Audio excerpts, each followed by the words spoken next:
1998 Rover Mini. This one is one of the 1800 special edition Paul Smith cars. So obviously it was a collaboration with their British designer, Paul Smith. They made, like I say, 1800 of these. Majority of them, like this one, went to Japan from new. They were available in two colours. They were in white or a bluey purple colour. I'll point out the differences as we go around, but the main difference is on the outside, colour-coded arches. So it's based on a Cooper, so better spec to start with. Colour-coded arches, mini light type alloy wheels, colour-coded wing mirrors.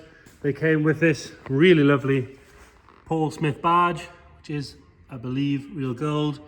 This little UK badge on the front. Some of them had this option of a Paul Smith print on the roof, which is just vinyl, so if you want to take that off. More of them have it without than with, if that makes sense. And then a few other bits, they've got full leather, slightly different interior, different dashes. These were the first of the old style classic minis to be sold new for more than £10,000. 10,250 they were on the list. It shows you how sort of special they sort of saw these compared to some of the other special editions they did. This one, so white was only available in Japan. This one is now back in the UK, fully UK registered with a logbook, all that sort of stuff.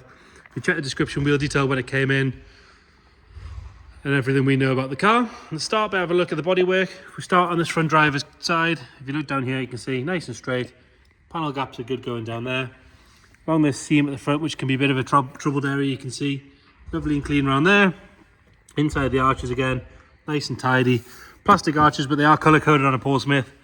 The wheels are in lovely condition, all the chrome on the rim, everything nice and tidy. We do have a little bit of bubbling just starting at the bottom of the windscreen there. It's worth pointing that out. But around the rest of the screen, all nice and tidy. As we go down, you'll see sills look to be, apart from a little bit of road grime that one's cleaned off, nice and tidy. And importantly, they are open vents on these sills, so the proper vents correct as they should be. Nice and clean on that door. Same story coming down the rear quarter. And again, you've got another seam here, which could be a bit of a corrosion hotspot. As you can see, that's lovely and clean and tidy as well.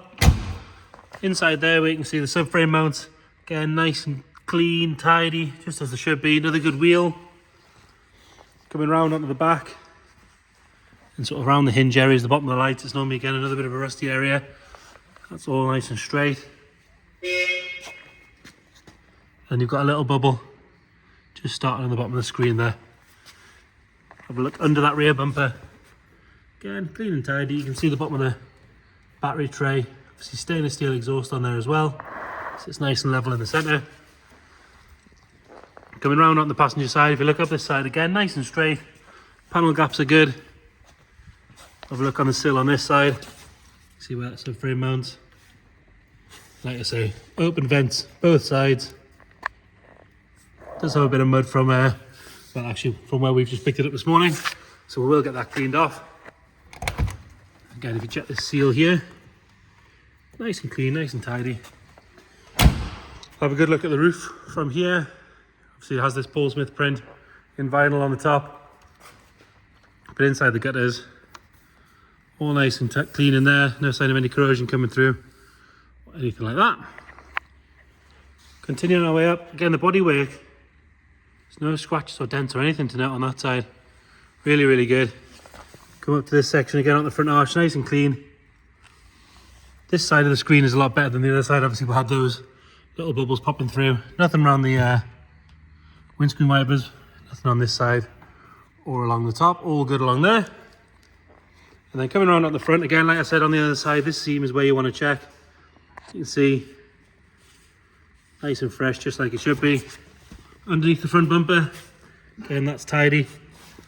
All the chrome works good. Normally these grills dent so easily, but you can see this one straight and tidy, especially on the top there. Has all the correct badging on it. Really, really hard to replace those badges, so it's always good to keep an eye on them. And then these two seams here, nice and straight. So moving on to the interior again, Paul Smith's got full black leather interior, painted door tops, painted dash. So instead of the wood you get on a normal Cooper, it's painted body colour.